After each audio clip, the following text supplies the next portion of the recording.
tak mengenal siapa. Mafia hukum untuk saya, karena hukum tak mengenal siapa.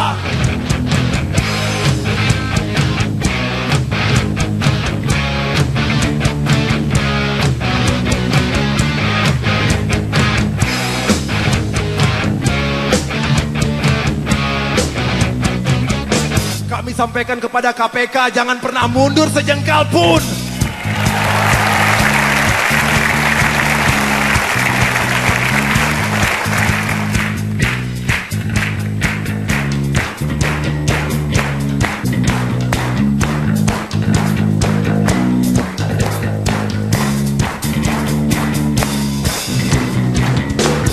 Jadi kami sampaikan kepada KPK, jangan mundur selangkah pun.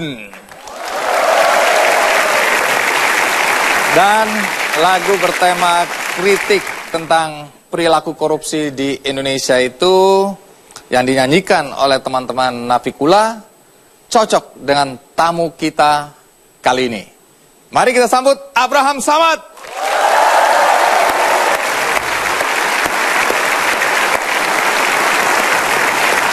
Ya, Pak Abraham, terima kasih banyak sudah hadir di acara Ki Candy. Silakan. Pertanyaan pertama. Saya lihat Anda grogi ya. Bagaimana nggak grogi, Bung Andi? Kenapa? Saya lihat Bung Andi ini lebih ganteng dari saya. Sudah mulai ada persaingan di antara kita. Apakah Anda sehat? Alhamdulillah. Jasmani dan rohani? Alhamdulillah. Siap untuk diperiksa selama 2 jam? 5 jam pun boleh.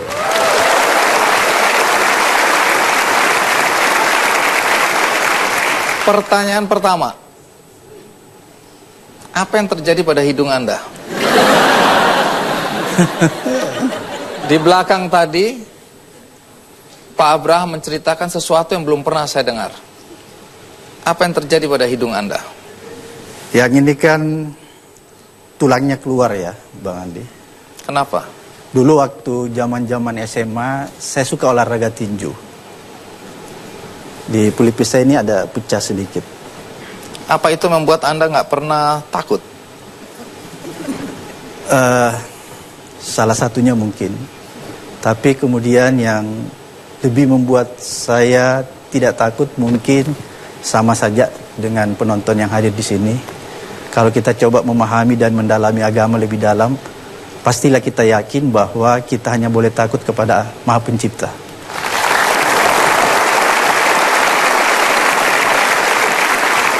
Baik, sekarang baru pertanyaan benerannya. Pak Abraham, KPK baru-baru ini mengeluarkan satu pernyataan yang cukup mengejutkan dan ditunggu-tunggu. Pernyataan bahwa dalam waktu dekat KPK akan menangkap seseorang yang sangat kuat, yang untouchable atau tidak tersentuh oleh hukum. Siapa dia?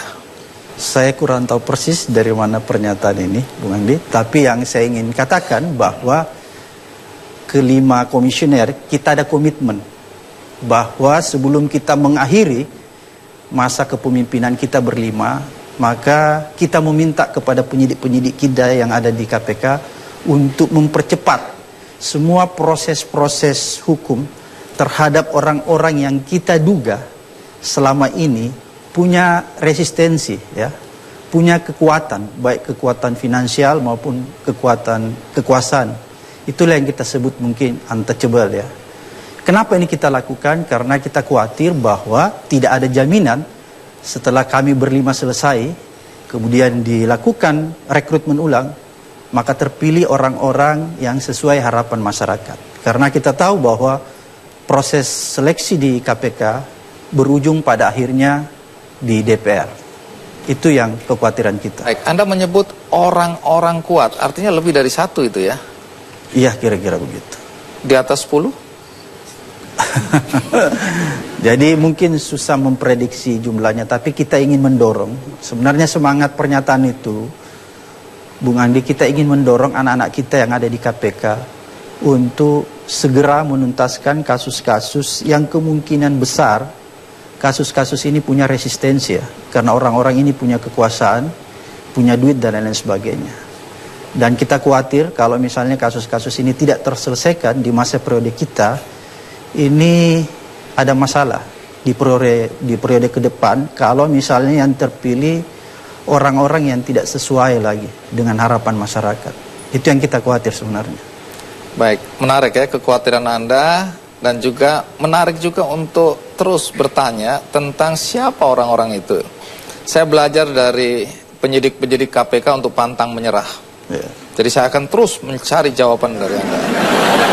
Tapi sebelum itu kita mau menyaksikan sepak terjang Anda di KPK. Ini dia liputannya. Saya akan tunggu laporan Satgas untuk memberitahu apa-apa saja yang sudah dilakukan.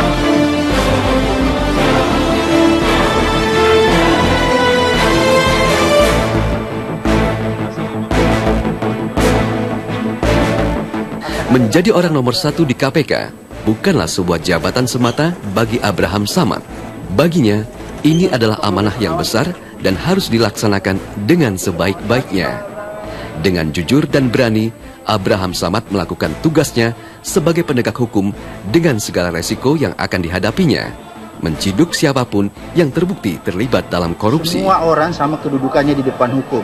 Wartawan, wakil presiden, ketua KPK, menteri, rakyat biasa semua sama.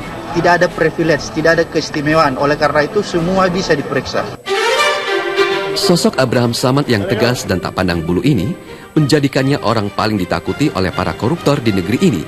Siapapun yang terlibat dalam kasus korupsi, ia akan menjadi garda terdepan yang akan membereskannya.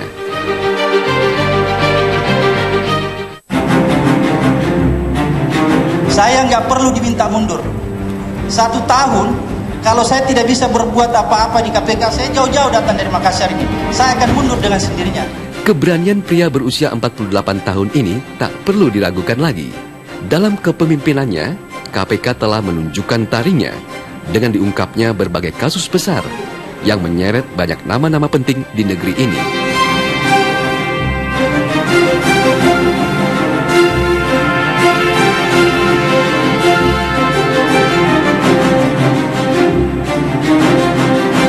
KPK adalah sebuah lembaga penegakan hukum yang independen. Kita terbebas dari berbagai macam intervensi. Upaya pemberantasan korupsi yang dilakukan Abraham Samad bukanlah tanpa halangan. Lembaga yang dipimpinnya ini kerap mengalami perlawanan dari beberapa pihak. Namun dukungan masyarakat membuat lembaga ini semakin solid. Semangat seorang Abraham Samad untuk memberantas korupsi tak pernah padam sedikit pun. Baginya, menjadi ketua KPK berarti harus siap mengorbankan diri. Bahkan, ia mengaku telah mewakafkan hidupnya untuk berperang melawan koruptor.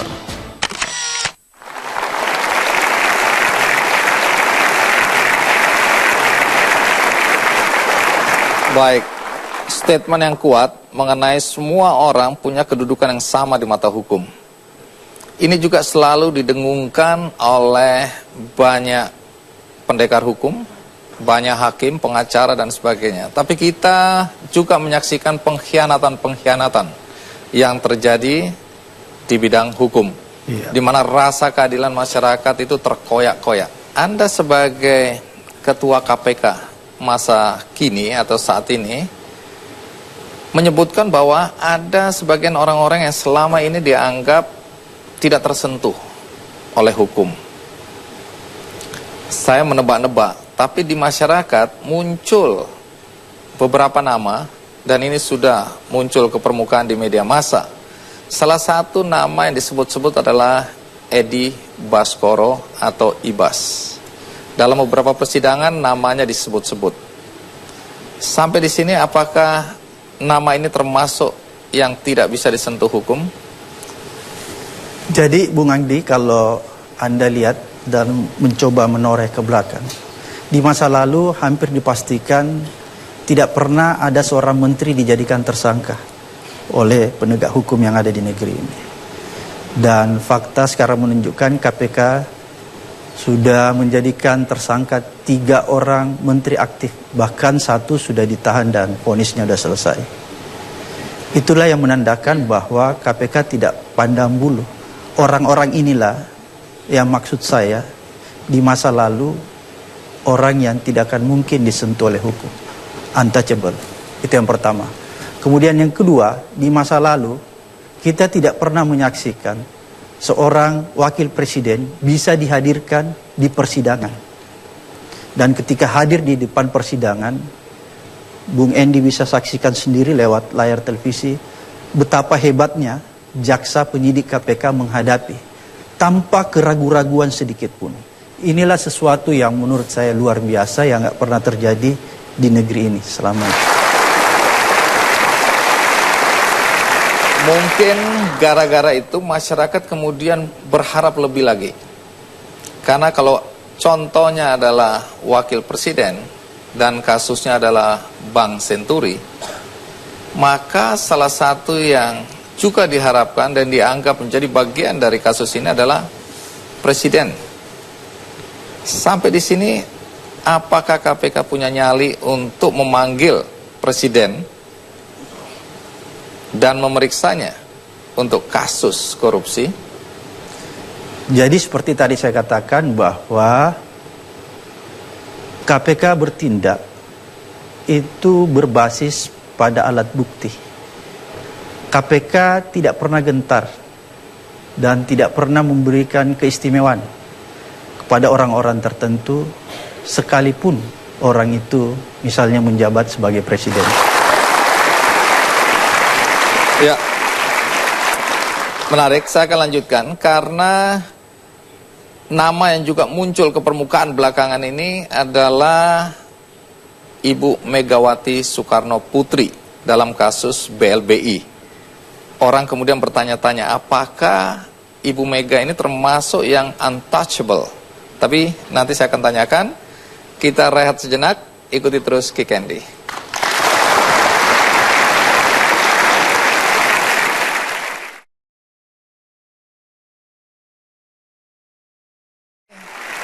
Ke nama-nama atau orang-orang yang dianggap untouchable, tidak tersentuh, ya. Salah satu yang muncul ke permukaan belakangan ini juga Ibu Megawati Soekarno Putri, dan itu dikaitkan dengan kasus BLBI. Sampai di sini, apakah Ibu Megawati termasuk yang Anda anggap untouchable?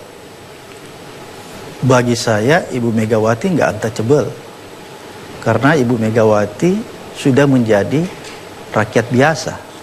Tapi adakah keinginan atau adakah kebutuhan KPK untuk memeriksa Ibu Megawati dalam kasus BLBI? Seperti tadi saya katakan bahwa KPK selalu berbasis pada alat bukti. Dan ketika kasus ini terus didalami dan ada kebutuhan untuk memeriksa Ibu Megawati, maka kita akan panggil. Sama sekali tidak ada keraguan-raguan dan tidak ada kendala psikologis. Kecenderungannya apa? Kecenderungannya besar. Sebagai apa diperiksa? Sebagai saksi. Apa ada kemungkinan meningkat menjadi tersangka? Terserah dari penyidik-penyidik yang ada di KPK. Artinya dari temuan ya, bukan terserah dari penyidiknya, tapi temuan yang dihasilkan ya. Alat buktinya. Alat buktinya, iya. Menarik karena ada juga nama-nama yang beredar tapi tidak muncul ke permukaan atau belum dimuat di media massa. Nah, nama-nama ini berkaitan dengan kasus korupsi di minyak dan gas. Selama ini kita semua tahu ada mafia migas. Katanya orang-orang ini adalah aktor utama. Sementara yang ditangkap KPK itu hanya operator. Bahkan termasuk Pak Jero Wacik dianggap bukan aktor utamanya. Sampai di sini apakah ada keyakinan yang sama dari KPK? Jadi Pak Jero, kemudian Kepala SKK Migas, Rudi, itu adalah awal sebenarnya bagi KPK untuk membongkar kasus-kasus sumber daya alam kita, utamanya migas. Jadi kasus-kasus di sektor sumber daya alam kita, utamanya migas, ini episodenya masih panjang. Episodenya masih panjang? Masih panjang sekali. Ini baru awal, 2 orang ini baru awal. Padahal ini orang-orang hebat, tapi baru awal. Iya, baru awal. Artinya kita sepakat bahwa ada aktor utama yang lebih dahsyat lagi yang berada di belakang ini semua. Sebagai seorang penegak hukum mungkin kurang etis saya menyebutkan itu. Tapi yang ingin saya sampaikan bahwa kasus migas itu menurut KPK masih awal. Sampai di sini soal kasus-kasus korupsi yang melibatkan orang-orang besar. Kasus apa aja yang menurut Anda nanti akan bermuara pada orang-orang untouchable tadi? Korupsi di Indonesia ini kan sifatnya masif ya, terstruktur, sistematis. Oleh karena itu penegak hukum dalam menghadapinya tidak boleh menggunakan metode pemberantasan korupsi yang konvensional, yang ortodoks. Kita harus menggunakan cara-cara yang kita sebut progresif, cara-cara yang lebih maju. Karena tidak akan mungkin sebuah kasus korupsi yang masif dihadapi dengan cara-cara yang konvensional. KPK ini banyak musuhnya. Ya. Ya, tentu orang-orang jahat ya. Ya. Kalau saya kan berteman sama Anda ya. Iya. Baru-baru ini anggota DPR yang baru dilantik itu sudah menyuarakan keinginan merevisi Undang-Undang KPK karena sepemahaman banyak orang, mereka menganggap Undang-Undang KPK ini sudah terlalu melindungi KPK sehingga KPK kelewatan, sudah kebablasan, sehingga harus diatur, ditertibkan lagi. Nanti saya akan tanyakan, tapi kita rehat sejenak, saya akan segera kembali.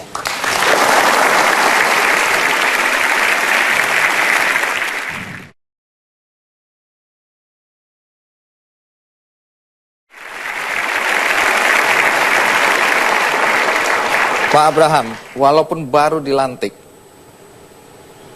teman-teman anggota DPR terutama dari Koalisi Merah Putih sudah menyatakan sangat ingin merevisi Undang-Undang KPK. Alasannya macam-macam. Tapi yang dipahami adalah mereka menganggap kewenangan KPK itu sudah berlebihan, sudah kebablasan. KPK menjadi super body, tidak terkontrol. Apakah Anda tahu rencana ini? Kita menangkap sinyal itu kuat sekali bahwa ada upaya-upaya ke arah sana. Oleh karena itu sebenarnya KPK ingin melibatkan masyarakat secara luas. Oleh karena itu kalau ingin merevisi undang-undang KPK, kalau ternyata dianggap itu sudah kebablasan, mungkin itu cara pandang orang-orang yang sedang ketakutan. Orang-orang yang sedang ketakutan? Iya. Mereka baru dilantik sudah ketakutan?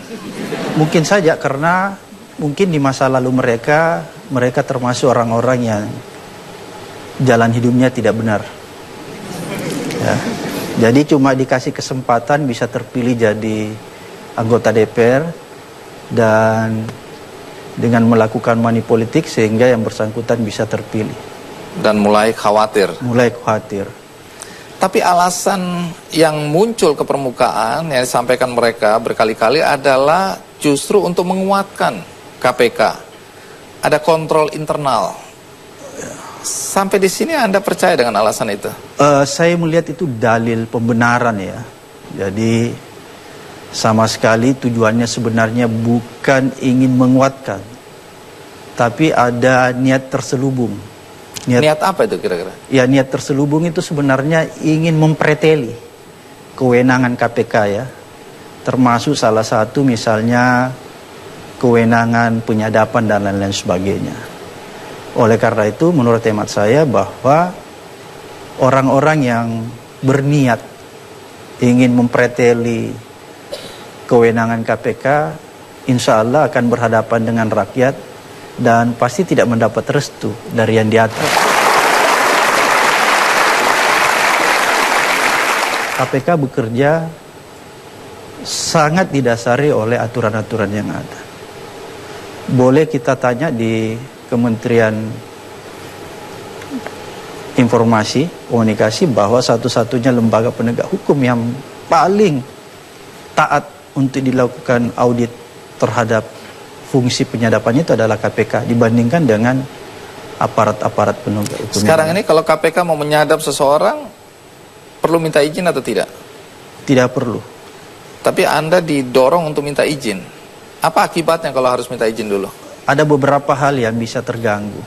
Salah satu contohnya misalnya, kalau kita ingin menangkap ya, atau melakukan proses hukum terhadap seorang hakim misalnya, lantas kita minta izin ke hakim, apa itu mungkin?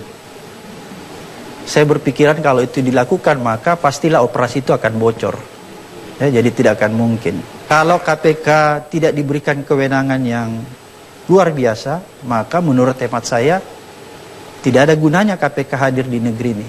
Karena keberadaan KPK kalau kita lihat dari substansi undang-undangnya, konsiderannya adalah sebagai sebuah lembaga yang berfungsi melakukan penegakan hukum, pemberantasan korupsi, yang bisa juga mendorong aparat penegak hukum yang lain sebagai trigger mekanisme terhadap kepolisian maupun kejaksaan. Oleh karena itu, kewenangan yang diberikan KPK haruslah bisa lebih daripada aparat penegak hukum yang lain sebenarnya. Bagi mereka yang menginginkan KPK ini bubar, selain cara-cara kekerasan, cara-cara yang terlalu vulgar diperlihatkan, ada juga cara-cara halus dengan mengatakan bahwa KPK ini sebenarnya lembaga yang dibentuk untuk sementara. Kata-kata atau istilah ad hoc itu mereka artikan sementara. Ya. Artinya ada waktunya Anda memang harus bubar. Saya mencoba melihat substansi undang-undang KPK, kemudian membaca risalah pembentukan undang-undang KPK. Saya tidak pernah menemukan sepenggal kata pun yang menyebut KPK itu ad hoc. Jadi saya tidak tahu persis dari mana tiba-tiba munculnya kata-kata ini yang menganggap bahwa KPK sebagai lembaga ad hoc. Belajar dari pengalaman Komisi Pemberantasan Korupsi yang ada di luar, rata-rata lembaga anti korupsi yang ada di luar itu justru lebih maju, dimasukkan di dalam konstitusi mereka. Kalau KPK ini kan tidak dimasukkan di dalam konstitusi. Oleh karena itu, menurut hemat saya, kalau negara ini betul-betul konsen terhadap pemberantasan korupsi dan punya political will untuk membersihkan negeri ini dari koruptor, maka seyogyanya atau idealnya justru KPK itu masuk di dalam konstitusi negara kita, seperti yang ada di luar. Jadi alasan bahwa lembaga KPK ini hanya sementara itu Anda bisa patahkan itu? Sama sekali tidak benar, tapi saya juga melihat bahwa kalau seandainya 20-30 tahun KPK mampu memperbaiki institusi kepolisian maupun kejaksaan, karena kita punya peran ini kan trigger mechanism ya, terus punya peran untuk memperbaiki kementerian lembaga sekaligus aparat penegak hukum, dan suatu ketika kepolisian, kejaksaan dan lembaga-lembaga peradilan itu sudah benar semua, tidak terjadi lagi yang namanya mata rantai mafia hukum, mafia peradilan, mungkin tidak ada masalah kalau orang menganggap KPK sudah harus dibubarkan. Anggota DPR tersinggung. Mereka merasa mereka tidak layak diperiksa oleh KPK. Mereka merasa merekalah justru yang menyeleksi anggota KPK. Karena itu mereka membuat aturan, ketentuan, kalau mau meriksa harus minta izin dulu. Lewat MD3 ya. Iya. Sampai di situ bagaimana sikap KPK? Iya, jadi saya mencoba membaca dan memahami substansi aturan itu. Ternyata Tunggu dulu, Anda terus membaca, lalu kapan kerjanya ya? Maksudnya undang-undang itu, peraturan itu saya coba mencermati, ternyata yang dimaksud di situ tidak termasuk KPK ya. Tapi lembaga-lembaga penegakan hukum yang ada seperti kepolisian maupun kejaksaan. Tapi lagi-lagi menurut saya aturan ini sama sekali bertujuan ingin membentengi ya, ingin membentengi dan memberikan hak imunitas terhadap anggota DPR. Dan lagi-lagi ini menurut hemat saya semangatnya semangat yang sangat anti pemberantasan korupsi. Jadi kalau memang negeri ini atau pemerintahan ini atau teman-teman di legislatif ingin melihat pemberantasan korupsi ini lebih maju, maka seharusnya aturan-aturan ini tidak diberlakukan. Dengan pernyataan semacam ini di acara Kikendi dan didengar oleh teman-teman di DPR, sama dengan Anda mengobarkan perang lagi nih kelihatannya. Sebenarnya gini, tidak ada masalah kita perang terhadap kejahatan korupsi. Ya. Sebagian orang menganggap sudahlah KPK berhenti, kembalikan lagi fungsi kelembagaan penyidikan penyelidikan kepada polisi dan kejaksaan. Sampai di sini apa keberatan Anda? Saya sepakat, tapi dengan catatan. Kalau misalnya lembaga kepolisian dan kejaksaan serta lembaga peradilannya itu sudah terbebas dari mafia-mafia hukum. Tapi kalau lembaga kepolisian, kejaksaan dan lembaga peradilannya masih seperti sekarang ini, maka saya sangat keberatan. Karena apa? Yang terjadi nanti adalah masyarakat tidak akan mungkin menemukan keadilan yang sebenarnya. Yang benar adalah orang yang punya duit. Rakyat biasa yang nggak punya duit itu nggak pernah menemukan keadilan. Itulah praktek-praktek. Setuju penonton?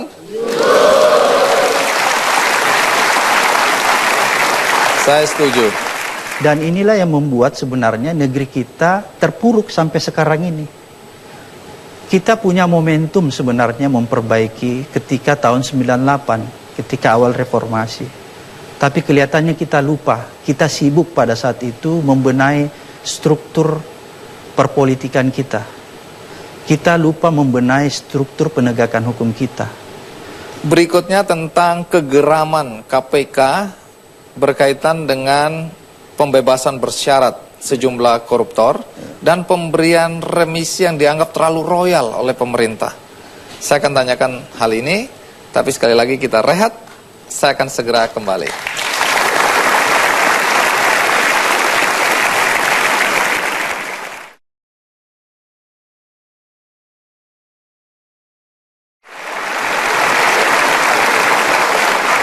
Pak Abraham, yang menarik juga adalah drama yang baru saja kita saksikan di DPR soal pemilihan langsung dan pemilihan lewat DPRD. Ya.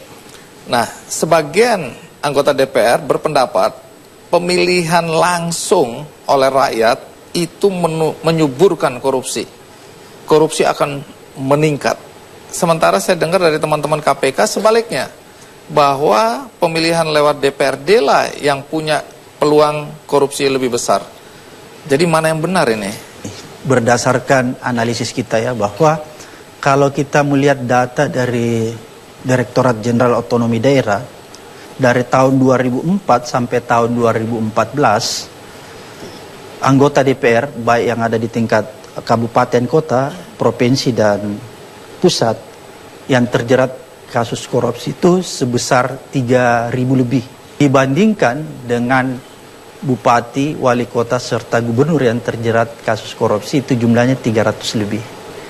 Oleh karena itu kalau kita melihat data ini, maka sebenarnya potensi orang yang melakukan korupsi itu yang jauh lebih besar adalah anggota-anggota DPR. Artinya KPK mendukung pemilihan langsung. Ya, kemudian yang kedua menurut saya kedaulatan itu kan ada di tangan rakyat, bukan diwakilkan.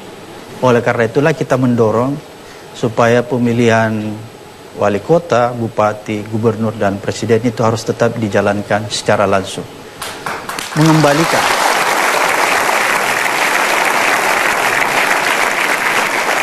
Tanya, Ya. walaupun sudah berkali-kali kita mendengar kepala daerah ditangkap oleh KPK, berkali-kali pula kita melihat kepala daerah tidak takut melakukan korupsi dan ditangkap oleh KPK. Apa yang menyebabkan orang-orang tidak takut untuk korupsi?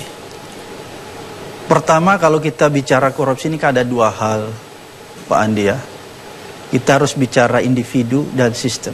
Ketika kita bicara individu, maka di situ ada namanya moralitas, integritas. Nah, inilah penyakit rata-rata yang dihinggapi oleh para pejabat kita. Pejabat kita ini rata-rata menurut saya dijangkiti penyakit serakah ya, tamak. Itu penyakit itu ya. Penyakit serakah dan tamak. Dan belum ada obatnya itu ya. Ya, belum ada obatnya. Pejabat kita ini tamak dan serakah. Kenapa saya katakan tamak dan serakah? Sebenarnya kalau kita lihat pendapatan pejabat kita itu luar biasa. Walaupun mungkin kalau gaji pokok itu mungkin memang tidak terlalu besar. Tapi fasilitas yang diberikan negara kepada mereka itu luar biasa. Plus tunjangan-tunjangan. Tunjangan-tunjangan itu luar biasa. Oleh karena itu, kalau orang-orang ini masih berperilaku atau masih berpikir dan melakukan korupsi, berarti orang ini tamak. Ingin hidup berfoya-foya, bermewah-mewahan, dijangkiti penyakit hedonis gitu ya. Oleh karena itulah sekarang KPK prihatin, Bung Andi, melihat yang terjadi di negeri ini. Kita melihat bahwa ternyata ada yang salah di negeri ini. Apa yang salah? Kita melihat bahwa ada perilaku yang mulai jauh menyimpang. Ya. Kita melihat orang-orang yang korupsi itu datang dari keluarga. Bupati yang kita tangkap itu suami istri. Ini kan ada sesuatu yang salah. Kita melihat rakyat kita mulai permisif, skeptis, dan apatis. Oleh karena itulah sekarang KPK sedang mengembangkan pendidikan nilai budaya anti korupsi berbasis keluarga. Kenapa ini kita lakukan? Pertama, kita sangat prihatin. ABG di kota besar, ini menurut pengamatan kita, Bung Andi. Anak baru gede ini. Anak baru gede. Bukan angkatan babe gue. Iya. Anak baru gede di kota besar itu tidak lagi menjadikan orang tua mereka menjadi preferensi, menjadi rujukan nilai. Tapi yang dia jadikan rujukan nilai ada tuh peer groupnya. Ini kan memprihatinkan. Padahal kan seharusnya orang tua itu menjadi pusat rujukan nilai. Itu yang pertama. Kemudian yang kedua, keberadaan orang tua, utamanya bapak, ayah, itu antara ada dan tiada. Jadi nggak enak nih saya. Kenapa saya katakan antara ada dan tiada? Mungkin karena kesibukan sehingga kehadiran orang tua itu sangat minim. Oleh karena itu orang tua tidak memberikan kontribusi yang cukup signifikan dalam membangun karakter integritas anak-anak mereka di rumah tangga mereka. Oleh karena itu jangan heran kalau generasi muda kita sekarang sudah terjangkiti virus korupsi. Saya kasih contoh misalnya, pegawai-pegawai pajak yang ditangkap KPK dan Kejaksaan Agung itu ada yang umur 29 tahun, Bung Andi. Kalau kita lihat misalnya Nasarudin, Angel Nasondak, ini kan anak-anak muda semua. 32 tahun, 35 tahun. Oleh karena itu kan ada yang salah dalam sistem pendidikan kita. Oleh karena itulah KPK sekarang selain melakukan pemberantasan korupsi dengan cara penindakan yang represif, yang tadi saya katakan, kita menangkap orang, menahan, itu represif, penindakan yang represif. Kemudian kita mencoba membangun pemberantasan korupsi dengan pendekatan lain, yaitu pendekatan pendidikan. Sekarang KPK sudah mulai memasukkan kurikulum pendidikan anti korupsi mulai dari level paling bawah. Di mana itu? Namanya PAUD. Pendidikan anak usia dini. Kemudian juga kita masukkan kurikulum pendidikan anti korupsi sampai perguruan tinggi. Kenapa ini kita lakukan? Lagi-lagi kita prihatin melihat generasi muda kita. Oleh karena itulah sebenarnya KPK ini luar biasa, Bung Andi.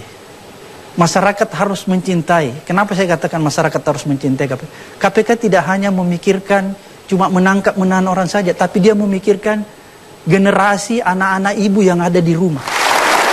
Tenang, tenang. Masyarakat udah pasti mencintai. Yang membenci itu penjahat-penjahat. Jadi Anda nggak usah dibenci. Kalau ada yang membenci Anda atau KPK, berarti dia penjahat. Bagaimana dengan pernyataan beberapa orang bahwa korupsi terjadi karena hukuman yang terlalu ringan? Sampai di sini Anda setuju nggak? Hukuman bagi koruptor ringan? Ada benarnya ya. Tidak memberikan deteran efek jerah. Tapi saya ingin mengatakan begini, bahwa selama mulai tahun 2011, sejak periode ketiga KPK, kalau Pak Andi coba mengamati di pengadilan, rata-rata tuntutan yang diberikan KPK terhadap terdakwa korupsi itu semua tinggi-tinggi. Tapi kemudian diputus rendah oleh pengadilan.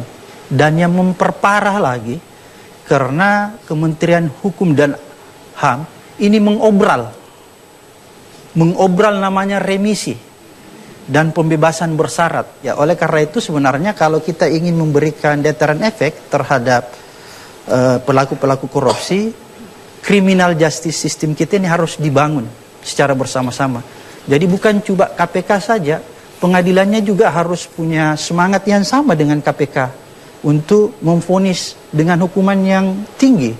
Kemudian lembaga pemasyarakatannya juga di bawah Kementerian Hukum dan HAM harus juga punya semangat yang sama dengan KPK untuk tidak memberikan remisi atau memberikan pembebasan bersyarat. Sebagian besar lembaga sekarang lagi mendorong agar remisi bagi koruptor dihapuskan. Saya setuju dengan itu. Selain soal hukuman yang ringan atau dianggap ringan, dinilai ringan, kemudian remisi yang diobral begitu, ada juga keinginan agar koruptor dimiskinkan. Dimiskinkan dengan cara apa? Seperti yang Bung Andi lihat, penggunaan pasal tindak pidana pencucian uang. Itu kan salah satu upaya-upaya kita memiskinkan, karena kita menyita semua aset-asetnya. Itu salah satunya. Kejahatan korupsi itu kan kejahatan yang kita bisa sebut white collar crime ya. Dilakukan oleh orang-orang yang pintar, bukan orang-orang yang bodoh. Oleh karena itu dia punya kemampuan untuk menyembunyikan hasil kejahatannya. Oleh karena itu aparat penegak hukum juga harus punya kemampuan di atas mereka. Karena kalau tidak maka kita akan tertati-tati oleh kejahatan yang begitu cepat majunya. Dan alhamdulillah saya melihat bahwa anak-anak di KPK, ya, penyidik di KPK punya kemampuan untuk melacak dan menyelesaikan kasus-kasus yang menurut saya termasuk kategori white collar crime itu.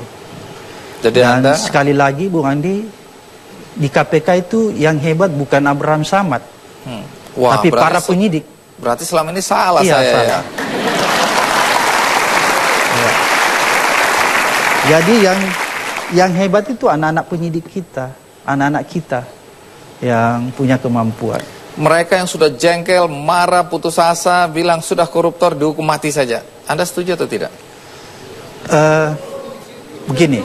Loh ya, yang saya tanya beliau bukan Anda. Penonton setuju Dalam semua. undang-undang kita, Bung Andi, sudah diatur, Bung Andi, bahwa dimungkinkan hukuman mati kalau misalnya pelaku korupsi itu korupsi pada saat bencana yang besar. Kemudian prasyarat kedua berulang-ulang. Jadi memang ada jumlahnya nggak diatur ya? Enggak. Jadi ada sudah dimungkinkan. Beda kalau enggak ya. Jadi ini sudah dimungkinkan, tinggal sekali lagi goodwill dari hakim itu. Pengadilan, apa dia punya semangat yang sama untuk memberantas korupsi. Kalau hakimnya, pengadilannya punya semangat yang kuat dalam memberantas korupsi, maka sudahlah, kita tidak usah ngomong yang muluk-muluk. Misalnya hukuman mati, kasih hukuman yang maksimal lah, 20 tahun dan tidak diberikan remisi. Saya pikir orang akan jera, orang akan tidak berani lagi untuk melakukan korupsi. Baik, ada pekerjaan besar yang menjadi pekerjaan rumah KPK, yaitu membongkar atau mengungkapkan kasus BLBI dan kasus Senturi. Dan Anda bersama teman-teman sudah berjanji waktu itu berusaha dalam periode Anda 2 kasus besar ini bisa terungkap. Saya akan tanyakan itu. Kita rehat, ikuti terus Kick Andy.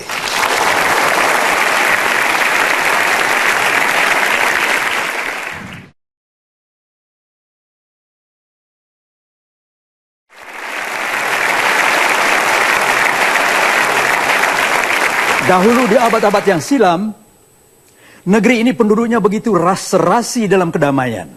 Alamnya indah, gunung dan sungainya rukun berdampingan. Pemimpinnya jujur dan ikhlas memperjuangkan kemerdekaan.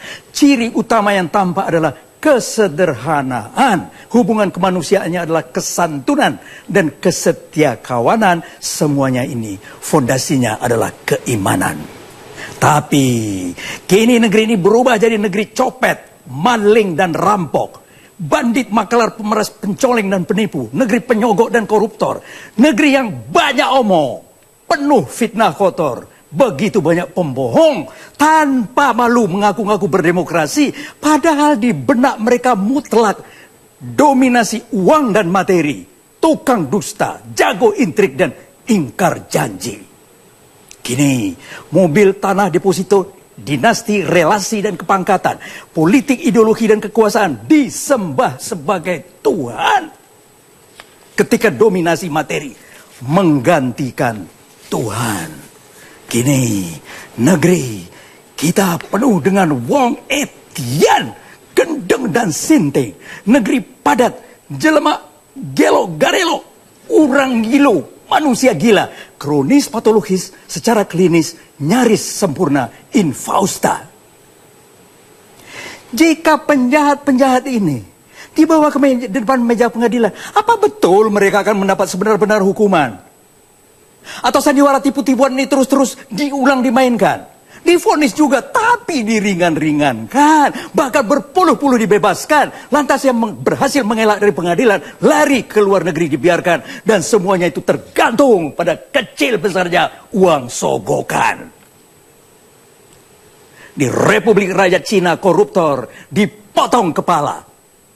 Di Kerajaan Arab Saudi, koruptor dipotong tangan. Di Indonesia, koruptor dipotong masa tahanan.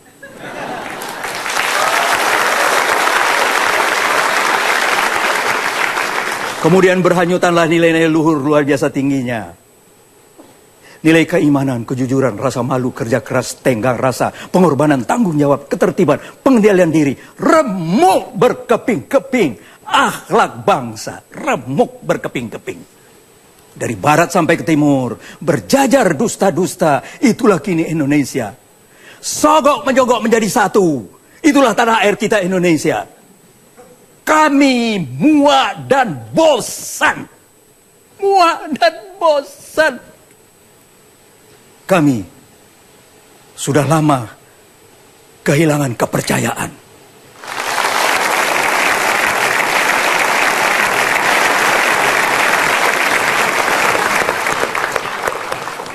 Ya, Pak Abraham, merinding kita mendengarnya ya.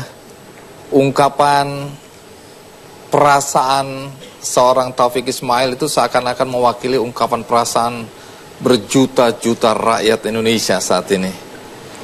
Apa komentar Anda terhadap puisi tadi? Puisi Pak Taufik ini kan kalau saya lihat kegelisahan ya. Kegelisahan rakyat Indonesia. Karena kita melihat bahwa ternyata ini kita punya Tuhan baru. Tuhan baru yang kita sembah itu adalah hal yang sifatnya sangat materialistik. Kita lupa tentang keteladanan, kesederhanaan. Ini yang hilang di negeri ini. Kenapa Indonesia jadi seperti sekarang ini? Karena salah satu menurut saya ada pengaruh dengan arus globalisasi, transformasi yang begitu kencang, ya Bung Andi. Tapi kita sendiri kehilangan filter. Ya. Belum siap. Belum siap. Kita kehilangan filter sehingga dengan mudahnya masuk ke diri kita hal-hal yang buruk. Ini yang KPK ingin mencoba mengembalikan. Lewat yang tadi, pertama pendidikan formal yang kita coba masukkan. Kemudian pendidikan nilai berbasis keluarga. Jadi kita coba mengembangkan pendidikan nilai anti korupsi berbasis keluarga. Karena kita melihat generasi muda kita ini mengalami disorientasi. Kenapa saya katakan mengalami disorientasi? Generasi muda kita ini kehilangan panutan, keteladanan. Kita merubah paradigma dia menjadi paradigma yang disorientasi, keliru. Contohnya misalnya Bung Andi, ketika kita memberikan rujukan, contoh, keteladanan kepada generasi muda kita, misalnya contoh yang sederhana kalau kita menunjuk bilang, orang yang sukses, maka orang yang kita tunjuk adalah orang yang sukses dari segi finansial. Akhirnya apa? Ketika dia menggeluti sebuah profesi, maka pertama-tama yang akan dia pikirkan bahwa saya harus kaya, saya harus mengumpulkan banyak duit dari profesi saya ini. Dengan cara apapun? Dengan cara apapun juga, supaya saya bisa mendapat pengakuan bahwa saya sukses. Ini berbahaya sekali. Sebenarnya saya mau tanya soal kasus Senturi dan kasus BLBI, tapi kelihatannya ini lebih menarik. Oh, iya. Karena ini lebih memberikan manfaat ya bagi banyak orang. Tapi karena saya sudah terlanjur tulis, saya akan tetap tanyakan. Iya. Kasus Senturi, ini ada ujungnya atau tidak? Kalau tidak, sudah katakan tidak dan kita selesai. Kasus ini kan kita masih terus ya.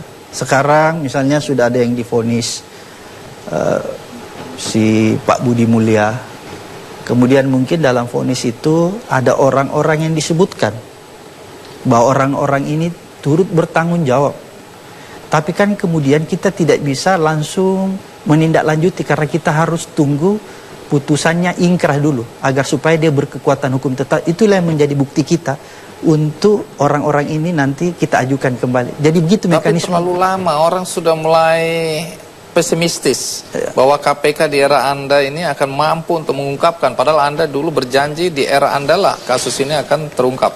Begini, janji kita itu kan begini, bahwa kasus Senturi ini akan kita bawa ke pengadilan. Dan itu terbukti kan kita bawa ke pengadilan. Selama ini nggak dibawa ke pengadilan. Masalah misalnya dia mengalami waktu yang cukup panjang, itu bukan lagi masalah di KPK. Karena itu ada proses hukum yang lain. Tapi Anda yakin kasus Senturi di era Anda akan lebih banyak terungkap? Atau siapa yang paling bersalah akan terungkap? Atau Anda mulai ragu juga ini? Insya Allah saya tetap yakin walaupun mungkin waktunya yang kita agak susah memprediksi karena ini menyangkut dengan pengadilan yang lainnya. Kita harus menunggu putusan yang berkekuatan hukum tetap ingkrah baru kita tindak lanjuti lagi orang-orang yang karena begitu mekanismenya, begitu aturan hukumnya. Jadi Anda tidak bisa didorong-dorong untuk segera mengungkapkan kalau bukti-buktinya tidak mendukung atau kurang kuat. Jadi begini, pemberantasan korupsi itu bukan target ya. Kita tidak boleh menarget seseorang karena kebencian ya, karena dendam kita kepada seseorang, tapi harus berbasis pada alat bukti. Itu yang pertama.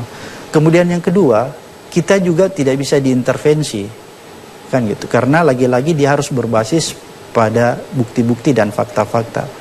Tapi yang ingin saya yakinkan, Pak Andi, bahwa yakinlah bahwa seluruh kasus-kasus yang sedang didalami oleh KPK itu akan bermuara ke pengadilan. Itu yang saya bisa yakinkan. Waktunya mungkin inilah yang jadi persoalan. Kenapa jadi persoalan? Bahwa bukan cuma KPK yang ada di situ, ada pengadilan. Kemudian yang kedua, dengan jumlah penyidik yang kurang lebih 80 orang, Bung Andi, ditambah dengan luas wilayah kita yang terdiri dari 33 provinsi, ratusan kabupaten kota, impossible untuk bisa memberantas korupsi. Nggak mungkin itu. Tapi lagi-lagi saya katakan bahwa ini tidak boleh kita jadikan dalil untuk tidak bekerja secara maksimal. Tapi ini justru kita jadikan tantangan agar supaya kita bisa berbuat. Bahwa di dalam kelemahan-kelemahan, di dalam keterbatasan kita, kita harus mampu keluar dari keterbatasan itu. Itulah yang kita harus lakukan. Baik. Terakhir, tolong jelasin seberapa jauh kami rakyat bisa berharap kasus BLB ini atau bantuan likuiditas Bank Indonesia ini bisa juga selesai. Saya yakini BLB ini kan dalam tahap penyelidikan. Mungkin dalam tempo yang tidak lama lagi teman-teman penyidik di KPK akan menaikkan ke status penyidikan. Kalau dia sudah naik ke status penyidikan, Bung Andi, itu berarti tidak lama lagi kita akan mendengar siapa tersangkanya. Kan begitu. Siapa kira-kira? Saya nggak tahu. Baik, karena itu urusan penyidik. Ya. Sulit buat Anda untuk mengungkapkan terlalu prematur ya. Ya, prematur. Saya hargai itu, walaupun jengkel juga. Banyak pendapat tentang KPK maupun Anda pribadi. Kami mencoba menemui beberapa orang untuk meminta komentar dan pendapat mereka tentang Abraham Samad. Mari kita dengar komentar mereka.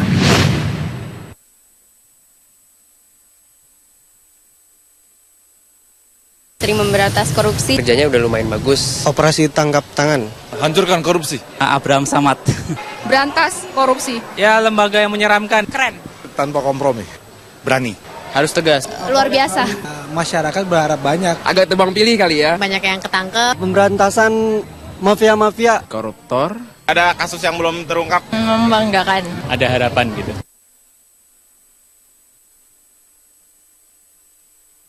Tegas ya. Berani. Berwibawa juga. Orangnya tegas, didukung dengan perawakan yang bisa dibilang agak sangar. Cool, mendisiplinkan. Ganteng, manis, kelihatannya soleh. Urat takutnya hilang. Ya, fearless. Well, dia the right person on the right place. Tidak pandang bulu. Laki banget kali ya. Orangnya tenang, kelihatannya berwibawa, dan pendiam. Tinggi, atraktif, ganteng, orang Makassar, sederhana. Kumisnya tuh lucu banget. Pemimpin KPK yang termuda, nggak kenal kompromi ya. He's a strong leader for KPK. Pakai nurani. Salah satu ketua yang terbaik KPK kali ya. Kita sama-sama orang Makassar, tapi yang paling saya ingat dari sosoknya itu adalah brewoknya Chin. Semakin cepat KPK bubar itu berarti semakin baik karena korupsi sudah nggak ada. Kerja dengan baik dan percaya pasti ada yang melindunginya. Apa ya, tingkatkan confidence masyarakat aja deh sama kerjanya KPK. Jabat sebagai kota KPK lagi kali ya. Nah, kalau menurut saya sih Pak Abraham Samad udah pas banget jadi ketua KPK. Jangan tebang pilih, makin tajam aja. Terus kalau bisa yang udah jadi tersangka itu nanti harus tetap diusahakan semakin tinggi. Kalau perlu sampai dimiskinkan koruptor-koruptor. Dari anggaran, dari sisi perhatian itu harus diperkuat. Jangan tergoda hal-hal yang menggiurkan apapun itu bentuknya. Orang yang hebat, jadi kita harus bangga punya tokoh seperti itu. Beliau bertahanlah satu periode lagi gitu. Jangan takut sama ancaman-ancaman dari luar. Kalau emang merasa benar, terus tegakkan keadilan. Tetap bisa tegas tanpa bisa dipengaruhi oleh pihak manapun seperti sekarang gitu. Yang terpenting itu dari pemimpinnya ya. Kalau pemimpinnya bagus, kayaknya ke bawah-bawahnya itu udah nggak terlalu susah. Ada intervensi dari luar, tidak ada intervensi dari partai politik. Well, hopefully he can lead KPK into the future so that it can be a very strong, respected locally, nationally, and internationally.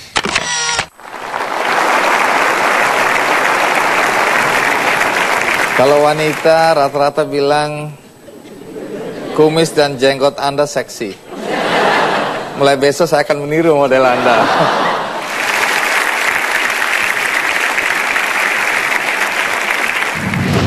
Pedang ini saya berikan kepada Anda dan saya persilahkan Anda untuk menggunakan pedang ini untuk menebas para koruptor yang ada di negeri Anda.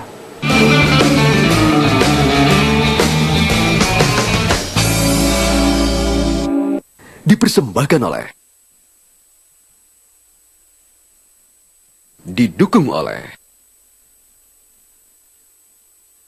Fresh Fiesta, diskon 20% belanja di Hero dan Giant untuk pemegang kartu kredit Permata Hero. Senin, diskon 20% untuk seafood segar. Selasa, daging segar. Rabu, buah-buahan segar. Kamis, sayuran segar. Masih banyak keuntungan dari kartu kredit Permata Hero. Miliki kartu kredit Permata Hero sekarang dan penuhi jutaan kebutuhan Anda. Permata Bank, jutaan keluarga, satu bank. Nikmati hari-hari, hari indah bersama. Temani rasa kejunya, teriakan suasana. 1, 2, 3, wow. This is crispy cracker. Satu rasa berjuta cerita. Saatnya hidup lebih lancar dengan e-banking BCA. Solusi kemudahan bertransaksi dimanapun Anda berada.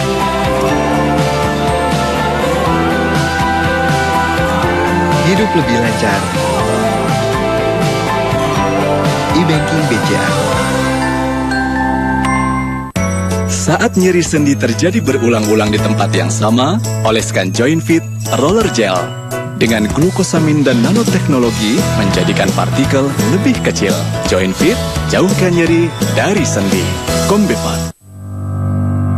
Dengan aplikasi OLX, jual barang jadi makin gampang. Kalau bisa lebih gampang, kenapa enggak? Kini tersedia untuk iOS, Android, dan BlackBerry. Jual cepat di OLX. Kata ibuku, jadi jagoan itu gak boleh sombong. Terus, jagoan itu gak boleh gampang nyerah. Selalu tampil cemerlang, biar jadi jagoan yang paling jago.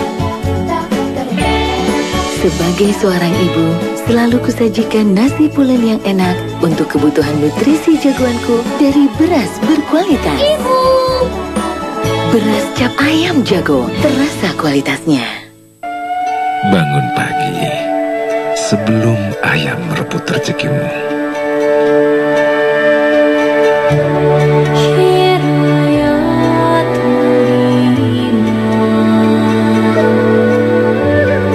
Yang tahu kayu tinggi, elang. Yang tahu pelosok, ayam. Yang tahu gelang hidung, kerbau. Bukan harta, kekeluargaan yang utama.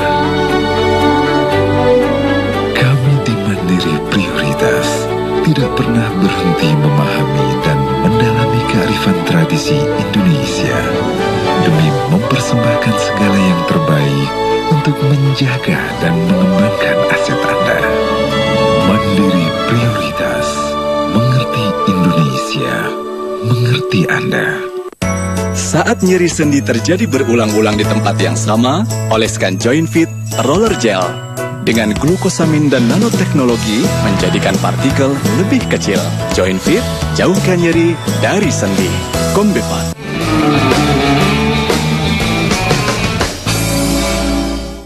Dipersembahkan oleh,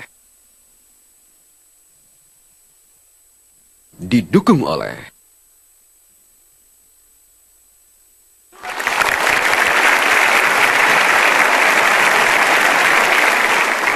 dalam beberapa kesempatan Anda mengatakan bahwa Anda sudah mewakafkan diri Anda untuk KPK. Pengertiannya apa itu? Artinya bahwa tugas di KPK itu semata-mata pengabdian ya. Kemudian makna dari wakaf bahwa tidak ada lagi yang tersisa dari diri kita untuk KPK. Semua kita sudah serahkan kepada KPK. Hidup mati kita sudah serahkan. Termasuk nyawa pun kalau perlu. Iya, nyawa, hidup mati kita pun kita serahkan. Jadi kalau saya melihat mungkin kalau kita coba mengandaikan ya, kalau orang yang bekerja di KPK itu ibaratnya dia diberi sebuah pedang. Pedang yang sangat tajam. Kemudian dia diingatkan oleh Tuhan bahwa pedang ini saya berikan kepada Anda dan saya persilahkan Anda untuk menggunakan pedang ini untuk menebas para koruptor yang ada di negeri Anda. Jangan sekali-sekali Anda ragu menggunakan pedang itu, karena pedang itu memang diperuntukkan untuk menebas para koruptor. Tapi sekaligus saya memberikan catatan kepada Anda. Catatannya bahwa pedang ini sangat tajam. Oleh karena itu berhati-hatilah menggunakan. Jangan sampai pedang yang setajam ini mengenai orang yang tidak bersalah sedikit pun. Apa makna dari itu? Bahwa kita harus prudent, berhati-hati ketika kita menetapkan orang sebagai tersangka. Kita harus bisa pastikan bahwa orang yang kita tetapkan sebagai tersangka itu telah memenuhi alat-alat bukti. Itu yang dimaksud sebenarnya. Anda dan teman-teman pernah mendapat ancaman? Kalau itu ancaman, macam-macam serangan, macam-macam sifatnya psikis dan lain-lain, itu sudah menjadi sarapan pagi teman-teman di KPK. Enak nggak sarapan pagi itu? Kenapa saya katakan sarapan pagi? Karena setiap harinya ancaman itu datang bagi seluruh orang yang kerja di KPK. Bukan saya saja, tapi penyidik-penyidik juga mengalami itu. Jadi saking tiap harinya, maka ini juga yang membuat kita jadi imun. Tapi omong-omong, KPK sendiri keselamatannya dijaga atau biasa-biasa aja? Ada pengamanan khusus nggak? Pengamanan yang diberikan negara itu pengamanan yang sangat minimalis menurut saya. Anda dan teman-teman di KPK dibekali senjata api nggak?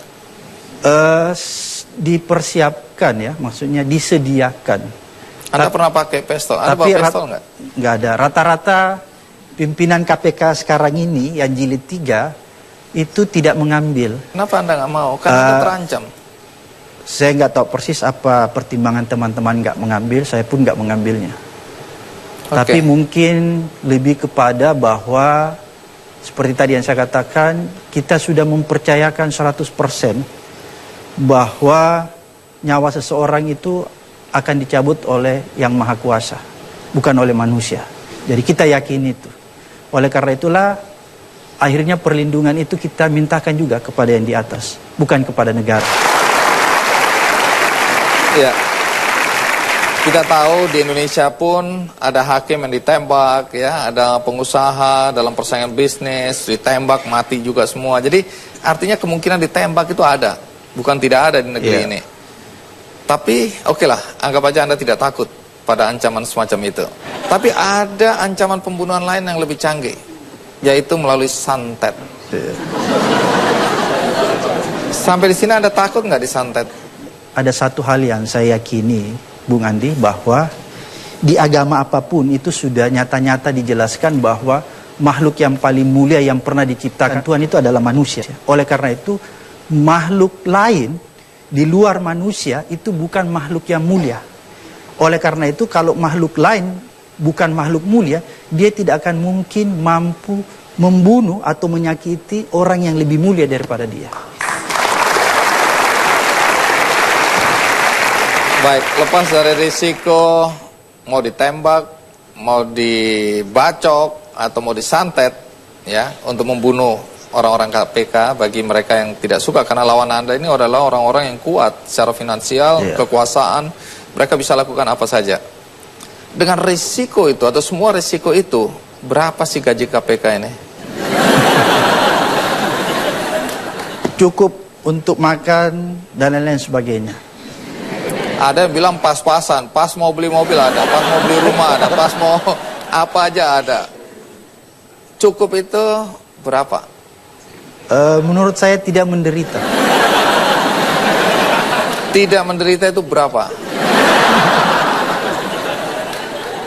Artinya semua kebutuhan pokok kita sudah terpenuhi. Kalau memang kita orang yang hidup dalam batas-batas kesederhanaan. Itu semua berapa? Dan saya pikir bahwa masyarakat seluruh yang ada di Republik ini harus diajak hidup secara sederhana. Tunggu dulu, Anda ngerti pertanyaan saya atau tidak?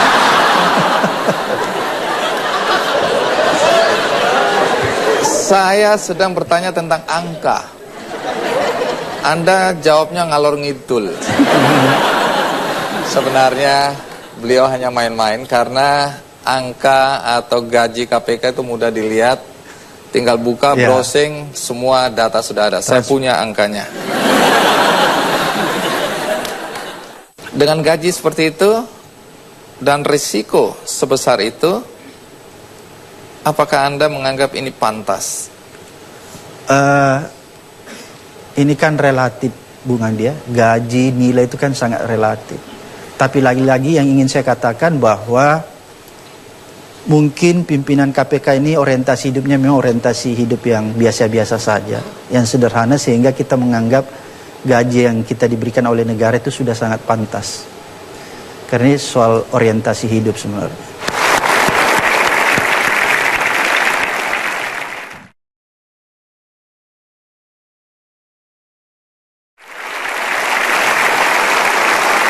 Pak Abraham, dulu ibu Anda ingin Anda jadi birokrat, tapi Anda lebih tertarik untuk masuk menggeluti bidang hukum, jadi pengacara.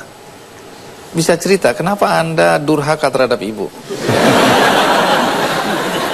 Ya, saya melihat begini ya Bung Andi, bahwa pada saat itu saya melihat bahwa pekerjaan birokrat itu terlalu monoton. Tidak ada tantangan bagi saya.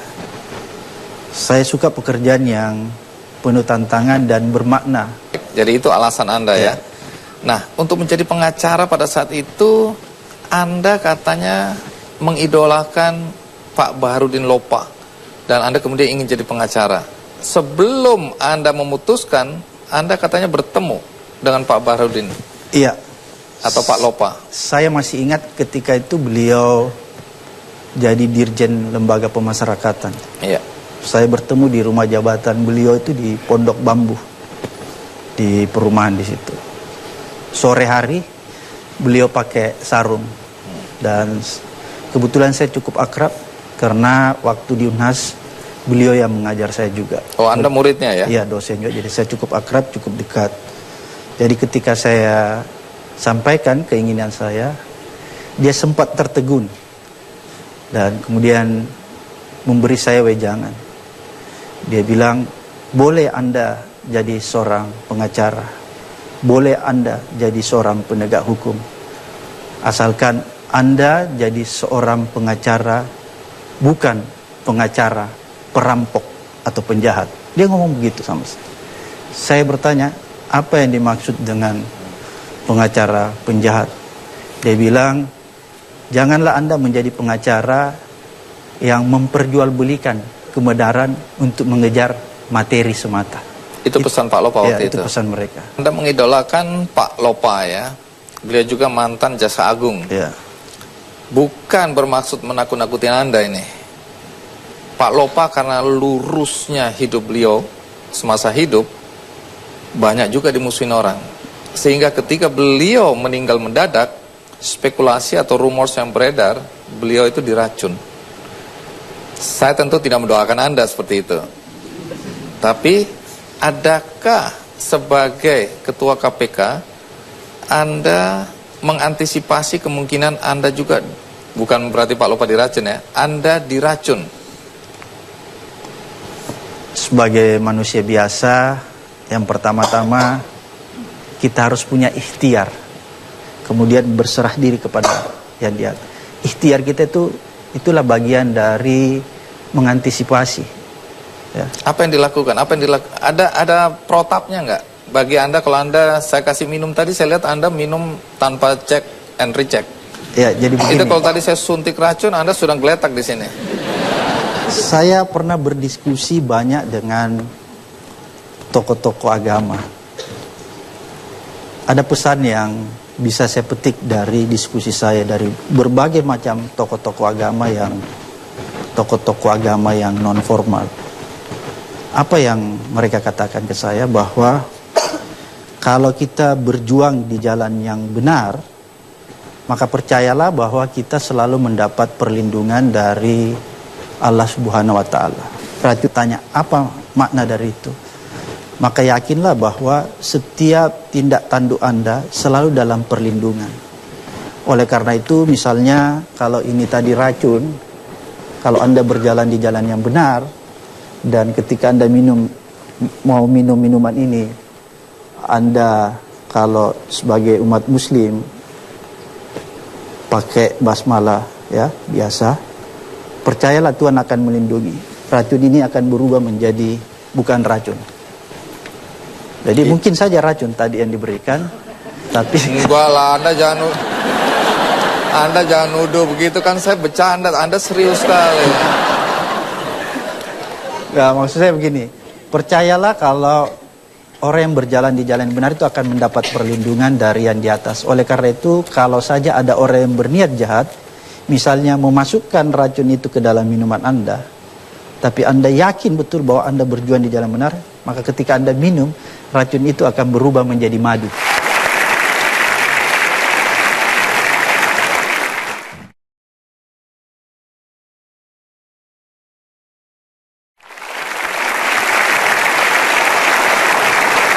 Saya ingin tahu, Anda lahir dari keluarga yang seperti apa? Ya, bapak saya tentara ya, tapi tentara zaman dulu 45. Jadi bapak saya dikuburkan di Taman Makam Pahlawan di Makassar. Ibu saya wanita biasa. Jadi bapak saya meninggal ketika saya masih kecil. Jadi memang saya dibesarkan di dalam keluarga pejuang. Kakek saya pun demikian.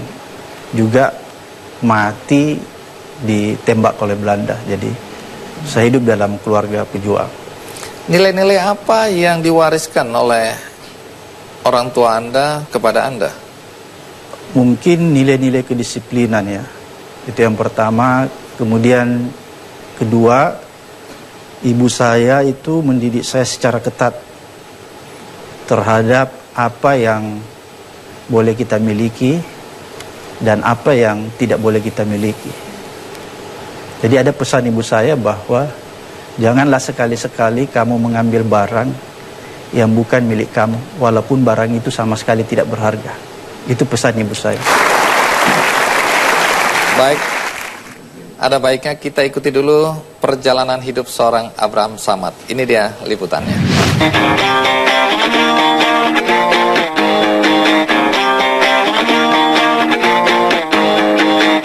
Abraham Samad lahir 27 November 1966 di Makassar, Sulawesi Selatan. Pria yang memiliki nama kecil Openg ini mengaku sejak kecil dididik untuk selalu jujur oleh sang ibu. Nilai inilah yang kemudian ia tanamkan dalam dirinya hingga dewasa.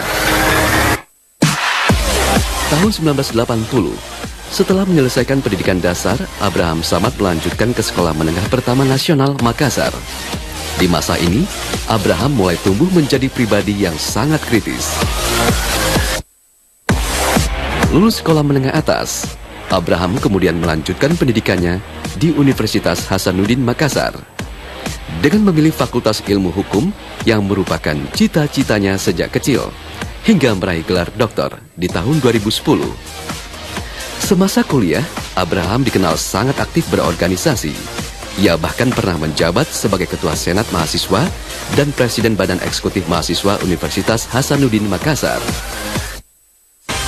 Abraham kemudian memutuskan menekuni profesi advokat karena termotivasi oleh sosok idolanya, yaitu Baharudin Lopa, yang dikenal kredibel dan tak pandang bulu dalam menyelesaikan kasus hukum. Ia kemudian menjadi penggagas dan koordinator Lembaga Swadaya Masyarakat, Anti-Corruption Committee, atau ACC Sulawesi Selatan. Selama menjalani profesinya, Abraham banyak membongkar kasus-kasus korupsi di tanah kelahirannya ini. Tidak hanya itu, ia juga melakukan kegiatan pembelaan kepada masyarakat kecil. Dengan kejujuran dan ketegasannya, di tahun 2011, Abraham terpilih sebagai Ketua KPK termuda, periode jabatan 2011 hingga 2015.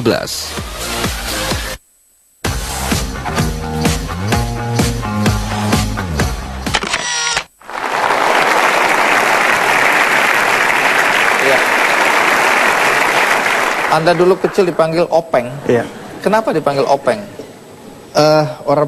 Itu kan nama November ya. Saya lahir bulan November. Orang Makassar kalau ngomong itu suka kelebihan.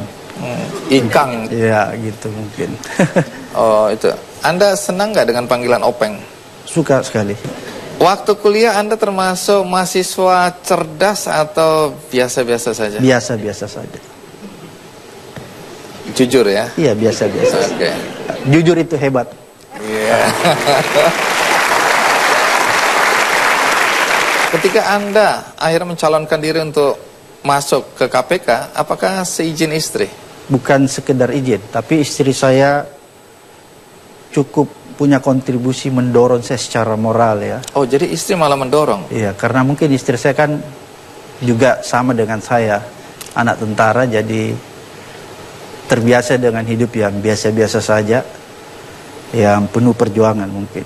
Tantangan. Iya. Karena kan harusnya risiko, soal Anda tadi mau dibunuh, risiko macam-macam lah. Termasuk itu kan akan menjadi penderitaan istri nantinya. Itu sudah dibicarakan sejak awal. Jadi kita ini menghadapi ancaman risiko itu bukan pada saat di KPK saja, Bung Anggi. Tapi dari dulu, dari sejak di Makassar, saya kan termasuk pengacara yang vokal. Dan Anda aktivis ya? Ya, aktivis. Jadi serangan-serangan itu udah banyak, Nor. Oke, Ketua KPK, Anda kan tidak bebas ya, termasuk bebas menerima pemberian-pemberian. Kalau boleh tahu pemberian apa yang tidak boleh atau ada batas apa yang tidak boleh? Semua pemberian disyaratkan untuk tidak diterima, kecuali mungkin cenderamata, misalnya kayak saya berkunjung ada acara terus dikasih buku gitu ya, cenderamata buku atau souvenir lambang, misalnya kalau sini Metro, itu boleh diterima, tapi kita tidak boleh terima honor. Kode etik, code of conduct-nya kita itu ketat, sangat ketat. Akibat ketatnya aturan main seperti itu atau kode etik yang dianut oleh teman-teman di KPK, saya dengar bahkan kalau ada penugasan, Anda tidak boleh atau mungkin tidak mau membawa istri ikut serta. Ya, jadi saya kasih contoh yang sangat rigid di KPK itu. Misalnya suatu ketika saya ditugaskan ke Bali gitu, ada ceramah di sana. Terus kebetulan acaranya hari Sabtu, maka saya berpikiran misalnya membawa istri saya. Iya. Karena hari Sabtu dan tempat wisata. Iya. Saya tahu betul bahwa yang dibiayai oleh kantor hanya diri saya, istri saya tidak. Oleh karena itu, saya tetap membelikan tiket istri saya karena uang pribadi saya nggak boleh dibayarkan. Jadi saya menyadari itu sehingga saya membelikan tiket istri saya. Saya bawalah istri saya misalnya. Oke, tiket. Ya, pakai duit pribadi saya karena itu nggak melanggar. Tapi setibanya saya di Bali, karena kan tadinya saya dibiayai kantor, hotel saya dibayarin kantor. Kalau misalnya hotel yang saya dibayarin kantor, saya masukkan istri saya ke kamar itu pelanggaran berat. Jadi istri tidak boleh satu kamar sama Anda? Tidak boleh. Jalan keluarnya bagaimana? Bagaimana coba? Jalan keluarnya saya harus mengambil kamar lain, membayar pakai duit pribadi saya, dan saya pindah ke kamar itu bersama istri saya. Oh. Baik. Oleh karena itulah KPK sebenarnya dibuat sebagai role model bagi kementerian maupun lembaga yang ada di Indonesia. Kita menjadi model. Saya tidak yakin kalau di tempat lain seperti itu. Oleh karena itu kita harus menjadi contoh. Anda mengatakan kalau masa periode ini selesai, Anda tidak ingin mencalonkan lagi. Itu Anda serius? Saya berharap akan muncul generasi-generasi baru. Generasi-generasi pemberantas korupsi yang baru, yang anak-anak muda. Nanti yang coba mewarisi kita. Karena kalau misalnya itu tidak tumbuh, saya khawatir para generasi-generasi pemberantas korupsi itu akan sedikit di negeri ini. Padahal kan kita butuh banyak orang-orang seperti itu. Karena negeri kita begitu luas. Lalu Anda mau ngapain kalau tidak lagi mau mencalonkan diri sebagai pejabat KPK? Saya pulang ke kampung saya dan mengajar. Pulang kampung dan mengajar? Iya.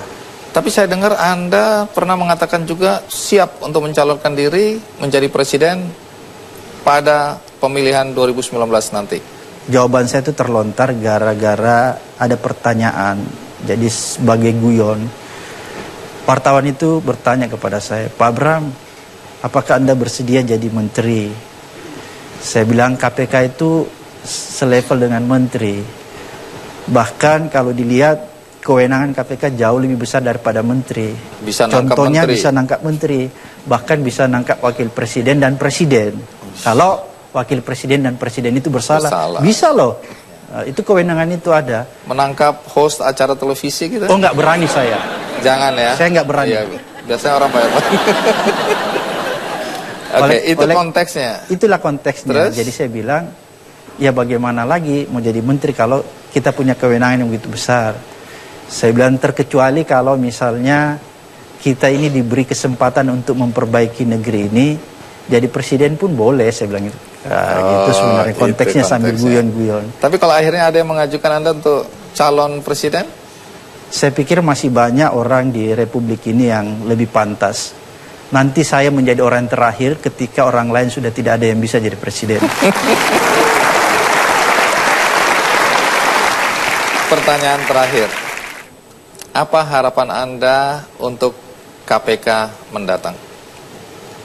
Saya berharap KPK ini mempunyai infrastruktur yang kuat dan lebih besar.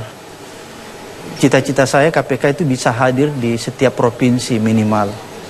Agar supaya pemberantasan korupsi di daerah-daerah yang begitu parah itu bisa terakomodir.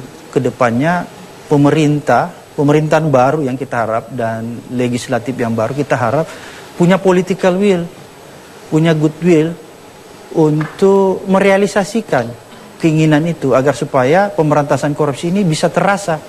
Kalau kita tidak memperbesar KPK, maka pemberantasan korupsinya nanti ada kesan itu cuma berada di pusat, di Jakarta aja, tapi kita tidak bisa menjangkau sampai ke daerah-daerah. Sebenarnya itu cita-cita besar KPK. Kemudian cita-cita yang lain, KPK ini sekarang kan seperti tadi saya katakan lagi mengembangkan sistem pendidikan di anak paling usia dini yang kita sebut PAUD. Kenapa anak usia dini ini kita mulai didik? Kita mulai membentuk, kita ingin membentuk karakter anak didik ini sejak dini yang 2 tahun ini. Karena kita berharap suatu ketika dia akan menggantikan generasi yang ada sekarang ini. Akan datang dia menggantikan peran menjadi sebuah generasi baru. Maka ketika dia tumbuh menjadi sebuah generasi baru, kita sudah umur 100 tahun mungkin Bung Andi pada saat itu, kita bertanya kepada generasi baru ini, mereka yang tadi TK ini, apakah kamu di tempat kamu masih ada korupsi? Maka dia terkaget mendengar kata-kata itu. Terkesima dia. Dia bahkan justru melontarkan pertanyaan balik kepada kita. Dia bertanya, apa korupsi itu? Apakah itu binatang purba? Dia sudah melontarkan pertanyaan itu, berarti di kehidupan mereka sudah tidak ada korupsi. Terima kasih Pak Abraham. Sukses, Sama-sama. semoga harapan Anda terwujud. Dan sebagaimana biasa, ada satu buku yang juga cocok dengan topik kali ini, The Heart of Change. Dan ini akan saya berikan satu-satu untuk Anda semua. Bagi Anda di rumah, Anda juga punya kesempatan untuk mendapatkan buku ini melalui undian di website kickandy.com. Di akhir acara ini kami punya kenang-kenangan khusus untuk Anda. Mudah-mudahan ini tidak masuk dalam gratifikasi. Karena sifatnya tidak bisa dijual belikan lagi. Berupa karikatur, Anda nggak boleh lihat dulu. Dan ini boleh dilihat oleh penonton dulu.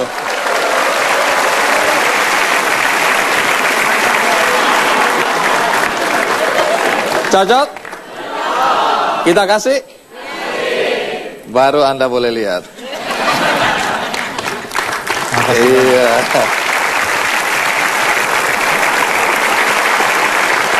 Seorang Abraham berpakaian koboi dengan tulisan KPK, menangkap tikus-tikus, tapi masih ada upaya untuk meloloskan tikus-tikus. Itu PR buat Anda. Terima kasih.